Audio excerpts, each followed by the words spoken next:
Bismillahirrahmanirrahim. Assalamualaikum warahmatullahi wabarakatuh. Alhamdulillahi rabbil alamin. Wabihi nasta'in ala umurid dunya waddin. Wa ala alihi wa ashabihi ajma'in, amma ba'du.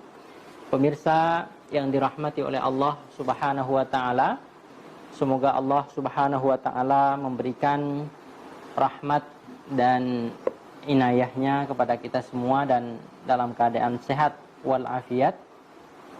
Pada kesempatan kali ini kami akan kembali membahas tentang bab sholat, salah satu permasalahan yang mungkin juga sering luput dari kita semua, padahal permasalahan tersebut adalah sangat penting dan apabila tidak diketahui maka sangat fatal sekali, bisa-bisa sholat kita tidak sah.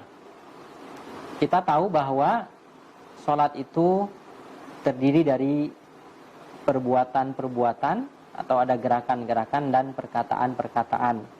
Nah, perkataan-perkataan itu disebutkan juga dengan rukun qauliyah. Rukun qauliyah ada takbiratul ihram, ya, ketika Allahu Akbar, seseorang baca Allahu Akbar, itu namanya takbiratul ihram. Kemudian membaca ayat, dalam mazhab Syafi'i membaca Al-Fatihah itu rukun wajib. Sedangkan dalam mazhab lain seperti mazhab Maliki boleh dengan ayat-ayat lain, ayat-ayat pendek lain, ya, selain Al-Fatihah, ataupun ayat panjang pun boleh, yang penting ayat. Kemudian yang ketiga adalah membaca tasyahud. Nah, ini rukun qauliyah yang wajib dibaca di dalam sholat. Dan kita juga ketahui bersama bahwa untuk sahnya sebuah sholat itu harus memenuhi rukun-rukunnya. Ya, rukun qauliyah tadi yang 3 harus dipenuhi. Dan juga yang perlu diperhatikan setelah memenuhi rukunnya, itu memperhatikan bagaimana rukun itu dilaksanakan, tata caranya seperti apa. Itu jauh lebih penting lagi, sehingga sholat kita benar-benar sah di mata Allah subhanahu wa ta'ala.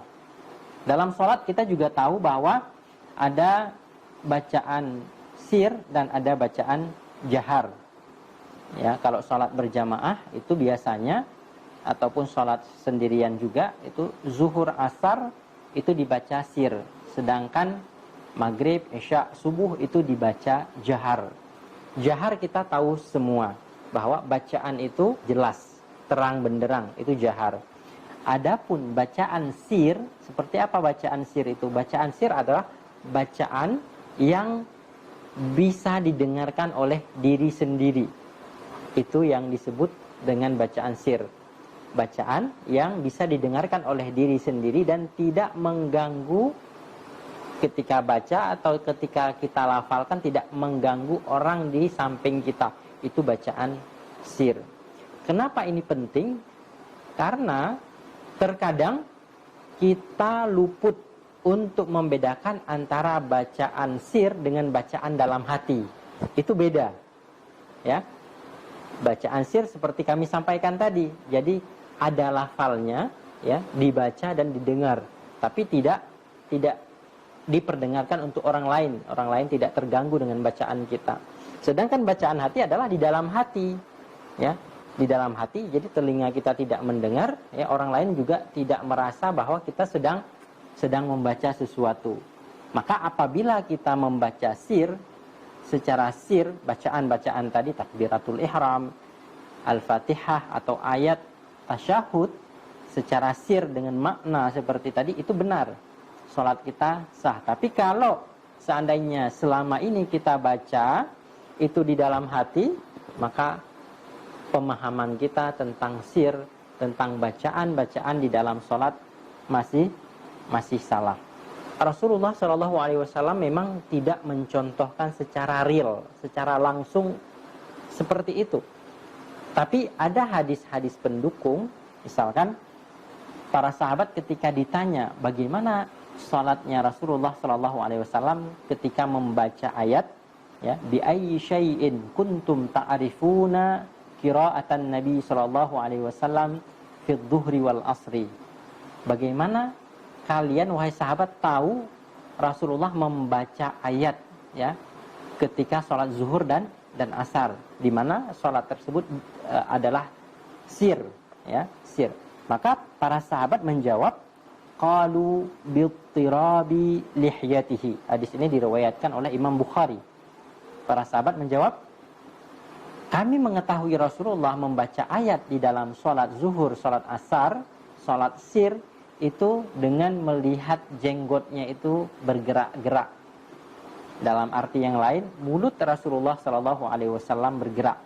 Maka tanda bahwa seseorang membaca ayat atau ucapan-ucapan yang harus dibaca di dalam sholat itu adalah minimal dengan menggerakkan mulutnya, ya. Bismillahirrahmanirrahim, alhamdulillahirabbil alamin. Jadi kelihatan bibirnya itu bergerak, artinya dia sedang melafalkan ayat-ayat Al-Quran atau doa-doa di dalam sholat walaupun suaranya tidak terdengar. Itu sudah memenuhi kriteria daripada sir. Jika demikian, maka sudah memenuhi ketentuan yang diharuskan oleh agama sehingga sholat kita diterima di sisi Allah Subhanahu wa ta'ala. Jadi hal-hal seperti ini walaupun tidak ada nas secara langsung dari Rasulullah SAW, tapi para ulama, para mujtahid, ya, yang mereka dinamakan dengan warasatul anbiya, pewaris para nabi, mengumpulkan beberapa hadis. Dari hadis-hadis ini berijtihad, mengambil beberapa kesimpulan, ya, dari kaedah-kaedah umum juga yang ada di dalam Al-Quran dan hadis, menetapkan demikian. Ada hal lain lagi yang luput dari kita semua, yang tidak kita sadari, itu penting sekali. Dan kalau itu tidak kita lakukan, bisa-bisa sholat kita tidak diterima di sisi Allah Subhanahu wa ta'ala. Ini juga sering terjadi di masyarakat umum. Apa itu? Membaca Al-Quran secara tartil. Allah Subhanahu wa ta'ala berfirman, warattilil Qur'ana tartila. Hendaklah kalian membaca Al-Quran secara tartil. Tadi kita sampaikan bahwa membaca surat Al-Fatihah sebagaimana dalam mazhab Asy-Syafi'i itu rukun qauliyah, ya, syarat sahnya salat, atau membaca ayat syarat sahnya salat. Membaca Al-Fatihah atau membaca ayat wajib hukumnya secara tartil. Tajwidnya benar, makharijul hurufnya benar.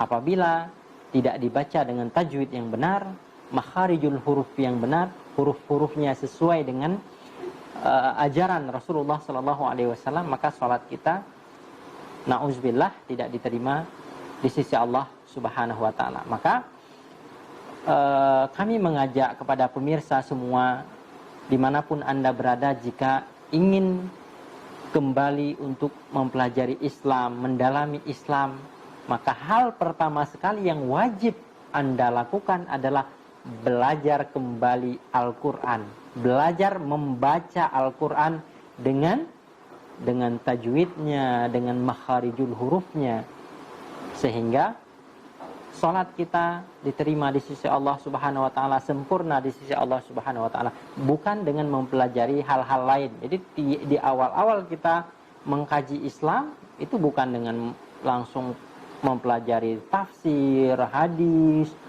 perbedaan pendapat dalam fikih, ya.